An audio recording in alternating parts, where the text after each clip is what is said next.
देखिए, जो संभल का मामला है, मेरी नजर में ये बहुत ही सोची समझी घिनौनी राजनीति के तहत ये सारा मामला है और मुझे बहुत दुख के साथ कहना पड़ रहा है, लेकिन मैं कहूंगा जरूर कि अदालत भी इस सारे षड्यंत्र में शामिल है। जब देश में कानून है जो धार्मिक स्थलों से संबंधित सन 1991 का कानून बना हुआ है, पार्लियामेंट द्वारा पास है, जिसमें कहा गया है कि 1947 से पहले की जो स्थिति इस देश में है, सभी धार्मिक स्थलों की स्थिति वही रहेगी, उसमें कोई किसी तरह की कोई सवाल नहीं उठाएगा, कोई छेड़छाड़ नहीं करेगा। और यही नहीं, उसमें रोका गया है कि अदालत भी उसमें किसी तरह का कोई हस्तक्षेप नहीं करेगी। सेक्शन 4 में कहा गया कि केवल यही नहीं, भविष्य में भी ऐसी कोई बात नहीं की जाएगी। बावजूद उसके 19 तारीख को दोपहर में पिटीशन फाइल होती है सर्वे के लिए।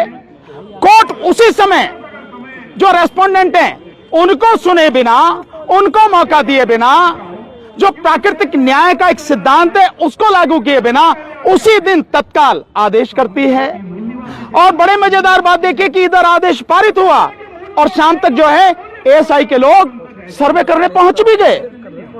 इससे ज्यादा और सुनियोजित षड्यंत्र और क्या होगा, घिनौना षड्यंत्र क्या होगा, क्योंकि उन्हें मालूम है कि अदालत जा रहे हैं, वहां से आदेश मिलेगा और आदेश मिलेगा तुरंत उसे लेकर वहां पहुंच जाएंगे। ऐसा वेल प्लान तरीके से होता है, बिना उसके नहीं होता। और इसीलिए मैंने कहा कि अदालत भी इससे शामिल है। दूसरी बात, और जो एक बात मैं कहना चाह रहा हूं कि चलिए, जब 19 तारीख को सर्वे हो गया तो फिर 24 तारीख को सर्वे का क्या मतलब था?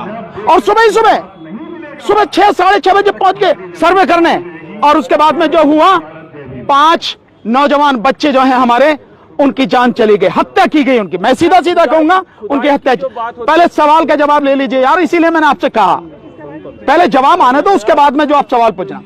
उनकी हत्या हुई और आरोप अब ये लगाया जा रहा है कि पुलिस ने गोली नहीं चलाई, जबकि आप देख रहे हैं पुलिस कैसे गुंजू करके, वो है ना पुलिस वाला यूं करके पिस्टल चला रहा और एक यूं करके चला रहा, वो ये सारी स्थिति।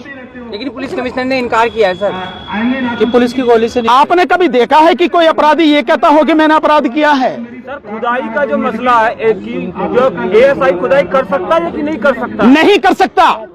जो संविधान में जो कानून है बना हुआ 1991 का, वो किसी को भी इजाजत नहीं देता कि आप उसमें एक कदम भी रखें इस नियत से कि आप उसका सर्वे कर रहे हैं, कुछ कर रहे हैं। वो कानून पूरी तरह से रोकता है।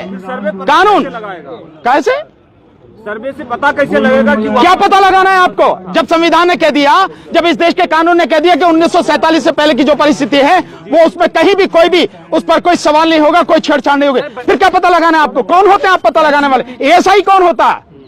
तो क्या इसके पीछे कोई बड़ी साजिश नजर? मैंने बताया, बाकायदा साजिश है और बड़ी घिनौनी साजिश है।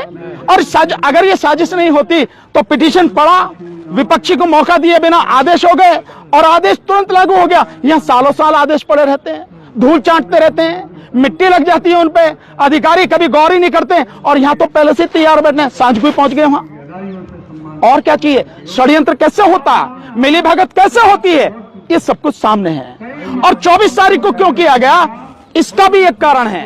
24 तारीख को इसलिए किया गया कि 23 तारीख को बेईमानी से जो बीजेपी जीत कर आई है चुनाव में, विशेषकर अगर उत्तर प्रदेश में कहूं तो 9 जो उपचुनाव में सीटें थी, उन पर में 7 सीटों पर जिस तरह से जीत के आई है, ऐसी गुंडागर्दी आपने पहले कभी नहीं देखी होगी।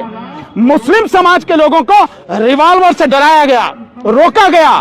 कुंदरकी में जाटव समाज के लोगों को, यादव समाज के लोगों को, मुस्लिम समाज के लोगों को वोट डालने से रोका गया। ऐसी गुंडागर्दी आपने देखी कभी?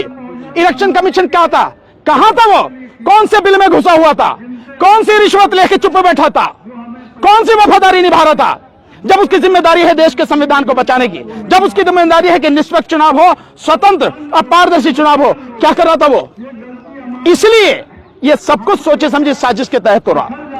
कहा जा रहा है संभल का क्या ऐसा भी आरोप? यार इन्हें तो पूछ लें दो, आपने पूछ लिया। सर, कहा जा रहा है पुलिस की तरफ से कि पत्थरबाजी की गई थी, उसको कंट्रोल करना। आप बहुत सिंपल सी बात है कि जो पत्थरबाजी का आप आरोप लगा रहे हैं, मैं मानता हूं कि पत्थरबाजी हुई है, पर शुरुआत किसने की है?